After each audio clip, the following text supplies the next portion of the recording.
Sí, hola a todos. Hoy vamos a ver la tercera fase del tema 2. Se trata de la transpiración de las plantas y animales.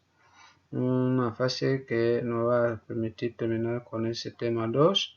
Y ya en la próxima sesión de clase empezaremos con el tema 3. Y a nivel de la transpiración, entonces podemos empezar diciendo que todos los organismos vivos, tanto plantas como animales, transpiran. Entonces viene la curiosidad de saber realmente qué es transpiración. Y para saber lo que es la transpiración debemos conocer un concepto antes, que es la evaporación. Evaporación es la conversión gradual de un líquido en gas sin que haya ebullición. Mientras que la transpiración viene a ser la evaporación de agua en la superficie de los organismos que viven en la tierra firme. Y después podemos hablar de evapotranspiración, que es la pérdida de humedad de una superficie por evaporación directa junto con la pérdida de agua por transpiración de vegetación. Pero ¿cuál es la importancia de la transpiración a nivel de las plantas? Encontramos que la transpiración de las plantas tiene tres cosas fundamentales. La transpiración regula la temperatura en las plantas. La transpiración hace que las plantas obtengan los nutrientes o nutrimentos del suelo, y luego la transpiración hace que entre en la planta el dióxido de carbono que necesita la misma. Esa transpiración de las plantas se puede calcular a través de una fórmula. De hecho, decimos cómo calcular la tasa de transpiración de las plantas. Se hace calculando el pH de la hoja y el pH de la atmósfera. Entonces, para calcular transpiración, hacemos lo siguiente. Cogemos el pH de la hoja, la restamos el pH de la atmósfera, partió la resistencia que la planta ofrece a nivel del paso del líquido desde las raíces hasta las hojas. Y haciendo esa operación, nosotros podemos encontrar o saber la transpiración de una planta en un momento dado. ¿Y cuáles son los factores que afectan la tasa de transpiración? Encontramos que hay dos tipos de factores, los factores de la planta y los factores del ambiente. Ahora vamos a empezar con los factores de la planta. Están los estomas, que son el único mecanismo de la planta para controlar la tasa de transpiración en el corto plazo. Lo vemos en esas dos imágenes de abajo, donde las estomas están abiertas y las donde están cerradas. Son las que controlan la salida y entrada a través de cierre y la apertura de eso que llamamos estomas.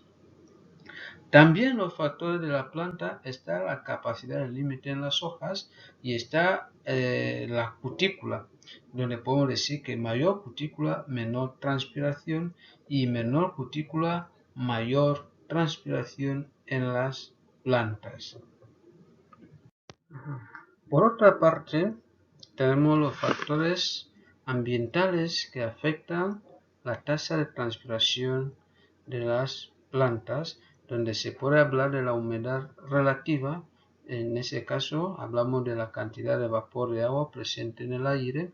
También los factores ambientales tenemos la temperatura, tenemos la humedad del suelo, tenemos la presencia de la luz y tenemos el viento. Ese viento interviene en el nivel de lo que es la capa límite de las.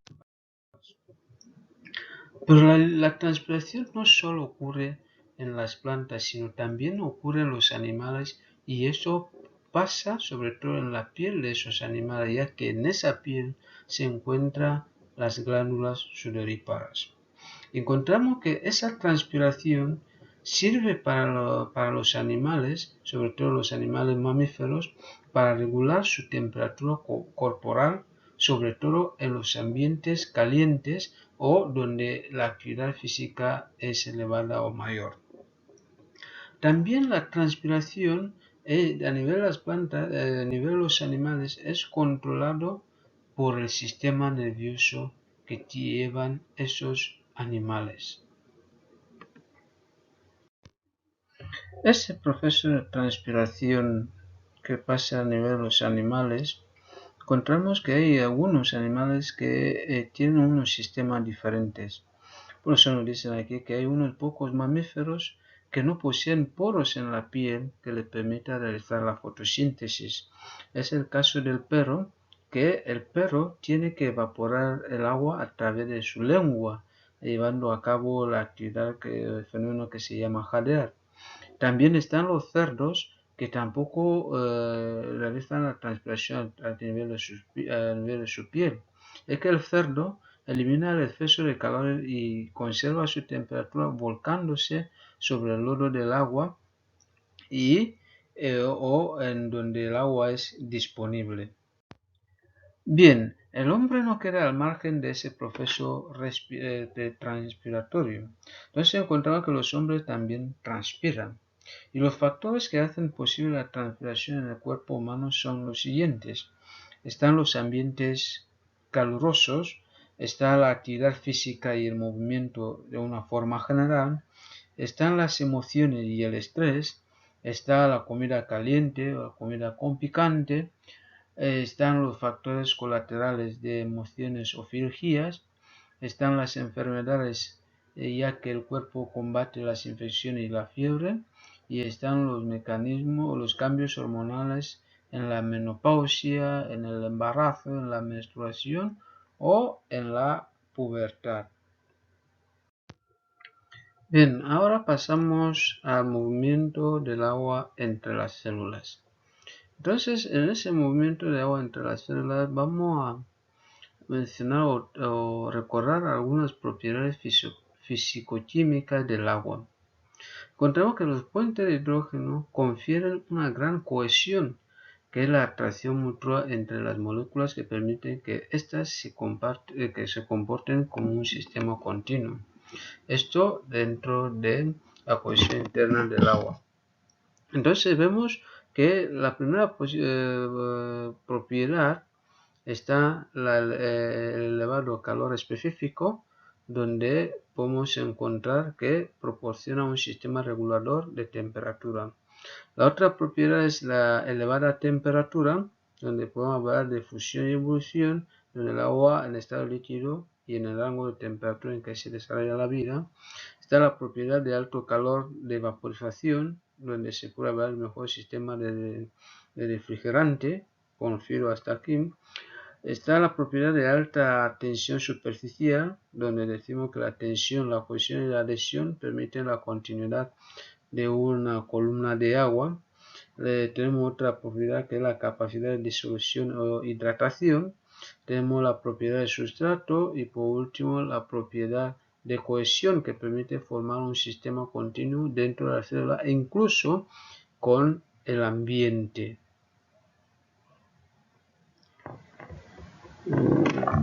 Entonces seguimos con el movimiento del agua entre las células. El transporte celular es el intercambio de sustancias entre el interior celular y el exterior a través de la membrana plasmática. Encontramos que el transporte es importante para la célula ya que le permite expulsar los desechos del metabolismo. Cuando ella quiere expulsar los desechos que han surgido o han sobrado en un proceso metabólico, lo tiene que expulsar hacia afuera. Esto es gracias gracias al transporte de sustancias o agua a nivel de las células. También el transporte le permite el movimiento de sustancias que sintetiza como hormonas, así como la adquisición de nutrientes mediante el proceso de incorporación a la célula, nutrientes disueltos en el agua. Es decir, gracias a ese movimiento, por eso siempre se suele decir que el agua es disolvente y es conductor. Ahora, lo disuelve y lo transporta, a través de eso la célula aprovecha para enviar hacia afuera lo que no le sirve y aprovechar lo que necesita a través de ese movimiento.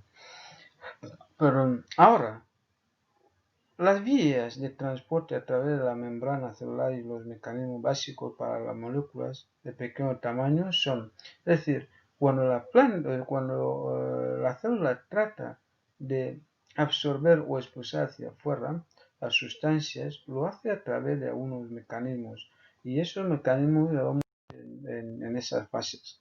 Está el transporte pasivo, está el transporte activo y está el transporte en masa. Entonces vamos a hablar antes del transporte pasivo, que permite el paso molecular a través de la membrana plasmática a favor del gradiente de concentración o de carga eléctrica. Entonces hay 4 mecanismos de transporte pasivo para realizar ese proceso. El primer mecanismo es ósmosis. Ósmosis es el transporte de células por proteínas específicas. En ese caso se puede hablar de acuaporinas a favor de su gradiente de concentración. Otro mecanismo de transporte sería la difusión simple, que es el paso de sustancias como los gases respiratorios, el alcohol y otras moléculas no polares. Tenemos el tercer mecanismo, que es la difusión facilitada, transporte celular donde es necesaria un carrier o transportador. En ese caso puede ser proteína integral para que las sustancias grandes o insolubles atraviesen la membrana. Y por último tenemos el mecanismo de ultrafiltración o diálisis. En este proceso de transporte pasivo, el agua y algunos solutos pasan a través de una membrana por efecto de una presión hidrostática. Bien, hablamos de transporte activo. Es un mecanismo celular por el cual algunas moléculas atraviesan la membrana contra un gradiente de concentración, es decir, desde una zona de baja concentración a otra de alta concentración. Esto que resulta un poco difícil, de donde hay baja concentración salga algo para que vaya donde hay mayor concentración. Entonces, para que suceda esto, entonces debe haber gasto de energía. Debe aprovechar la energía que se ha sido elaborado a través de un proceso que hemos visto anteriormente. Entonces, en ese caso podemos hablar de algunas bombas que utilizan esa energía para realizar a cabo ese transporte. Se puede hablar de bomba de sodio y de potasio o bomba de calcio, simplemente el transporte de glucosa. Bien, terminamos con el último fase, que es el transporte en masa. Las moléculas o partículas grandes se introducen o expulsan de la célula por dos mecanismos. El primer mecanismo es la endofitosis. Endo es introducir hacia adentro. Entonces, el proceso celular por el que la célula mueve hacia su interior moléculas grandes o partículas. Este proceso se puede dar por fagocitosis, pinocitosis o por mediación de receptores a través de su membrana citoplasmática. Es decir, el proceso endofitosis es introducir cosas hacia dentro de la célula, pero a la hora de introducirlo tiene otros 3 mecanismos que vamos a ver más adelante. Luego, la otra técnica de transporte de masa es exofitosis, que es expulsar hacia afuera. Entonces, en ese proceso es la expulsión o secreción de sustancias como la insulina o a través de la fusión de células con la membrana celular. La exofitosis es el proceso celular por el cual las vesículas situadas en el citoplasma se fusionan con la membrana citoplasmática, liberando su contenido de sustancias.